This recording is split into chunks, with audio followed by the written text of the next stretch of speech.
Hi, I'm Devin from Careerified. Welcome back to the living room for another career tip for parents. This week, I want to talk a little bit about the idea that everybody goes to university. Quote.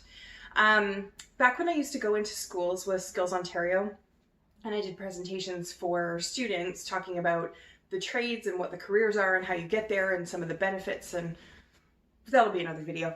Um, Back in those days, I definitely came across routinely the idea that, well, but everybody goes to university. That's what you're supposed to do after high school. And actually, one night I was delivering a parent targeted presentation, and one of the parents interrupted me. Excuse me, lady. Every single job posting I see asks for a university degree. I can't understand how you would stand there and tell anybody that there was some other way to go. That's just terrible advice. It was pretty awkward, not gonna lie. So at the time I did point out, that you're not going to see postings for trades where they're asking for a university degree because that's not the route to get there. And hopefully I said something tactful, at least. I remember feeling a little bit stumbly as to this staunch attitude for university. But one thing I can say now, having been in career development for several years, there's a huge employer bias when it comes to university. And just because a job posting says the candidate should have a university degree, that's not the same thing as saying university education is required to do the work. Let me give you an example. So if you were going to the doctor, don't ever go to a doctor who hasn't been to university. Like upstairs medical college, that's not a thing. Don't do that, right? You absolutely want them to have that particular route of training. On the other hand, literally the other hand, if you were to hire somebody for, say, a digital marketing role, they don't necessarily have to have university education. They might have college, they might have learned it through experience. There's a lot of gray area there that you can play with, and a degree may or may not make any difference to that person's ability to do the job. So, employer bias aside, let's talk a little bit about facts. So according to the 2016 census, among adults aged 25 to 64, 22.4% reported having a bachelor's degree or higher education. 22.4%. You don't have to be a math whiz to understand that 22.4% of adults is not everybody. It's not half of everybody. It's not even a quarter of everybody.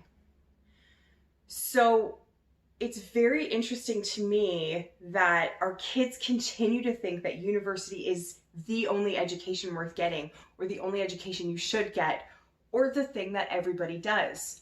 Let me tell you, if you do need a marketing person ever, go to the universities and poach some people from them, because they have one heck of a machine running, that they have created this idea that everybody goes there and that's the thing you're supposed to do, when in fact not even a quarter of the adult population in Canada can report that they've done that. In January 2018, Maclean's magazine published average completion rates for a number of universities across Canada. So essentially what this was the number of people, or the percentage of people, who completed a bachelor's degree credential within 7 years of starting it.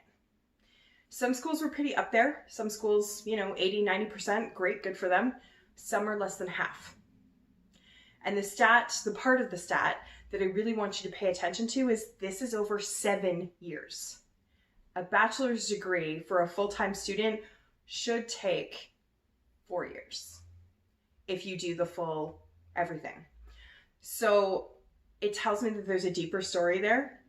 And certainly you'd have to go to the individual program at the individual schools to see, okay, what's different about this program versus that program. Right now we're just talking about average for the institution. So there will be variations within each school.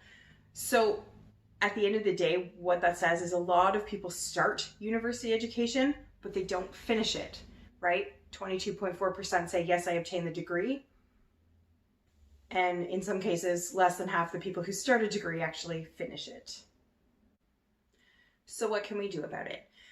If you have a child who's interested in a particular field of study or interested in working in a particular industry, that's a great first place to start. Start broadly. And they may be sitting there right now going university, university, university. You may think that yourself, like, oh yeah, that's what you're supposed to do. Maybe you're the mom who challenged me 13 years ago on this.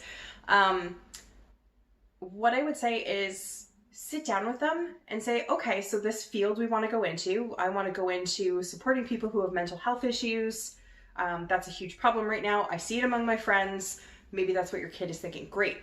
So start to look at university programs, college programs, apprenticeships, because yes, they exist in that field. How can you get there? Because I promise you, very, very often there's more than one way to get where you want to go. And at the very end of it, your kids will have a much better chance of making an educated decision about the best path for them. And they're not just blindly going to university and maybe taking on a lot of debt that may or may not be exactly what they need to do. If they need to do that, fine, they need to do that. Then at least they're doing it mindfully and not just following their friends to whatever school. So that's the tip for this week. Everybody does not go to university. Join me next week in the living room for another career tip. Thanks.